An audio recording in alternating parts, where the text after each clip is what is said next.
Morning, my dear students. I'm Meenu, your maths teacher. I hope you all are fine and doing your work properly. Today in this video lecture, we will start exercise 5.2. The chapter name is data handling. So let us start. This is question number 2. यहाँ पर बेटा आपको ये एक data given है कि किस सीजन को कितने लोग पसंद करते हैं. ये डेटा यहाँ पर आपको दिया है. 3 तरह के सीजन यहाँ पर दिए हैं, summer, rainy and winter. Summer season पसंद करने वाले जो लोग हैं, जो वोट्स हैं उसके वो हैं 90.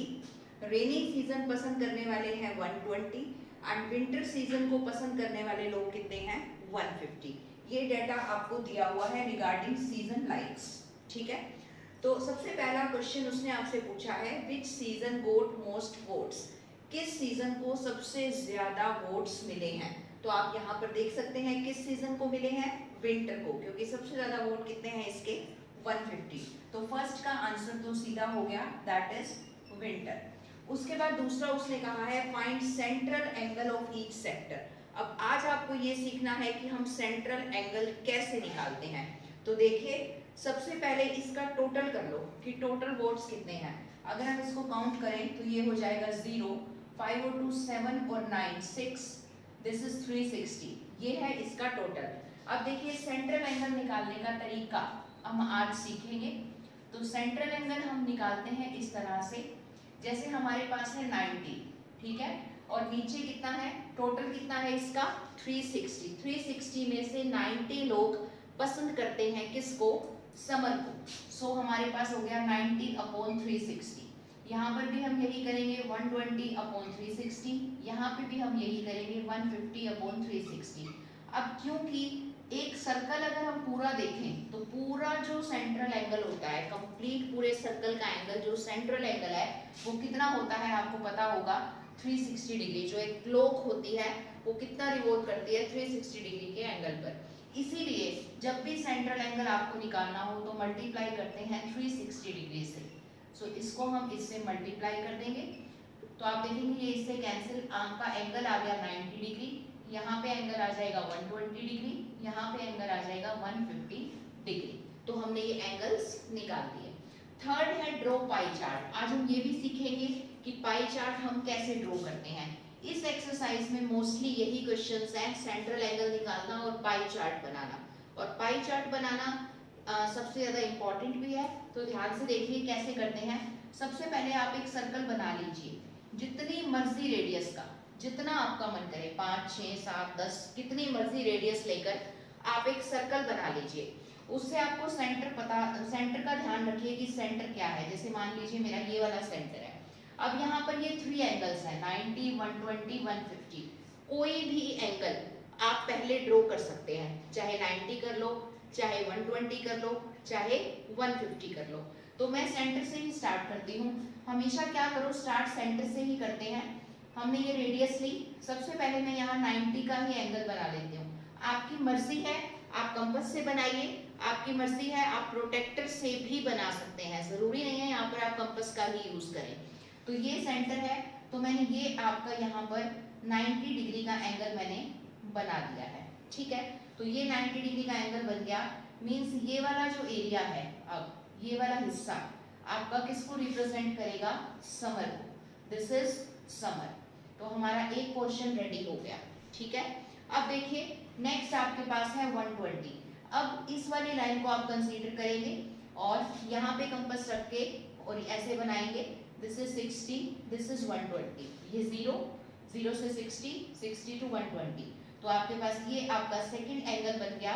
This is 120 degree. आप चाहे तो यहाँ सीधा प्रोटेक्टर रख के डायरेक्ट 120 भी बना सकते हैं. तो ये वाला जो पोर्शन है ये आपका क्या हो गया, रेनी. This is rainy. उसके बाद कितना रह गया 150. तो अगला आपको चेक करने की जरूरत ही नहीं है, क्योंकि जो तीसरा पोर्शन बचा वो ऑटोमेटिकली कितना बचेगा 150 डिग्री का, क्योंकि पूरा कितना होता है 360, 120 और 90 तो हम बना चुके हैं. तो ऑब्वियसली क्या बचा 150. तो ये आपके पास क्या हो जाएगा, winter season. So this is the pie chart. Now this is question number 5, draw pie chart. यहाँ पर भी आपको पाई चार्ट बनाना है. कितने स्टूडेंट कौन सी लैंग्वेज बोलते हैं उसका डेटा हमें गिवन है. लैंग्वेज है Hindi, English, Marathi, Tamil and Bengali.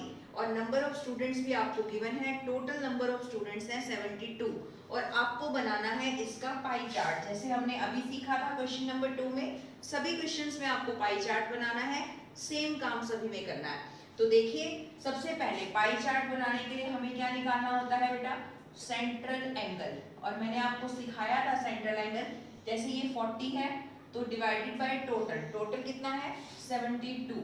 Same यहाँ पर 12 बाय 72, 9 बाय 72, 7 बाय 72, 4 बाय 72 और फिर सबको किससे मल्टीप्लाई करते हैं 360 डिग्री से, क्योंकि जो कंप्लीट एंगल रेवोल्यूशन एंगल होता है वो होता है 360। ठीक है, तो इससे हम इसको करेंगे। तो अब हम देखते हैं, इसको कट करते हैं 1 and 0, this is 2, 2 5s are 10, तो ये आपके पास आ गया 200 डिग्री। ठीक है, तो हम इसको 5 से सीधा कट कर सकते हैं, दिस इज 60 डिग्री। यहाँ पर भी इसको आप 5 से कट कर दीजिए 45 डिग्री, यहाँ पर करेंगे 35 डिग्री, यहाँ पर करेंगे दिस इज 20 डिग्री। तो हमारे सेंट्रल एंगल निकल गए। तो अब हमें क्या करना है, पाई चार्ट। पाई चार्ट के लिए मैंने आपको बताया था, आप एक सर्कल बना लीजिए जो आपका मन करे, जितनी भी रेडियस का आप बना लीजिए। अब देखिए यहाँ पर ये सारे एंगल्स हैं, जो भी एंगल आपको सबसे आसान लगता है आप वहां से स्टार्ट कर सकते हैं, जिसको आप कंफर्टेबली पहले बना सके। जरूरी नहीं कि सबसे पहले 200 डिग्री का ही बनाना है। ठीक है, अब मुझे ऐसा लग रहा है कि 60 डिग्री सबसे इजी है सेंटर पे बनाना, तो मैंने यहाँ पर ये रेडियस ली, तो ये मैंने किया, ये बन गया 60 डिग्री का एंगल। सो ये मेरा फर्स्ट एंगल रेडी हो गया। ठीक है, मैं इसको इरेज कर देती हूँ, क्लियरली ये दिख रहा है 60 डिग्री। आप इसको प्रोटेक्टर से भी बना सकते हो। तो ये कौन सी लैंग्वेज हो गई, इंग्लिश। 60 डिग्री एंगल किसका था, इंग्लिश का। अब हम यहाँ प्रोटेक्टर रख के ऐसे बना देंगे, ये बन जाएगा 45 डिग्री का। तो 45 डिग्री किसका है बेटा, मराठी, तो यहाँ पर आप लिख देंगे मराठी। उसके बाद 35 इससे और थोड़ा कम हो जाएगा, तो मान लीजिए ये आ गया 35 डिग्री, और ये किसका है, तमिल, तो यहाँ 35 लिख देती हूँ, यहाँ पर लिख दीजिएगा तमिल। उसके बाद लास्ट है 20 डिग्री, वो उससे और थोड़ा सा लेस बन जाएगा, तो ये आपका हो जाएगा बंगाली, 20 डिग्री का एंगल। अब जब हम ये सारे के सारे बना चुके हैं तो लास्ट एंगल कितना रह गया, 200। तो इसका मतलब जो बचा है वो पूरा कितना होगा, 200 का होगा, क्योंकि बाकी सब तो हमने बना लिए। तो इसका मतलब ये क्या होगा बेटा, Hindi. Fine. So I have discussed with you 2 questions of exercise 5.2. Remaining 3 questions are exactly same. So do it yourself. And this is your homework 2 exercise 5.2 complete in your maths notebook. And I'm sending a PDF also in which you can see solution of each and every question. First of all, try to solve the questions by yourself. But still you find if any problem, then you can consider that PDF. So do your work properly. Take care and bye-bye.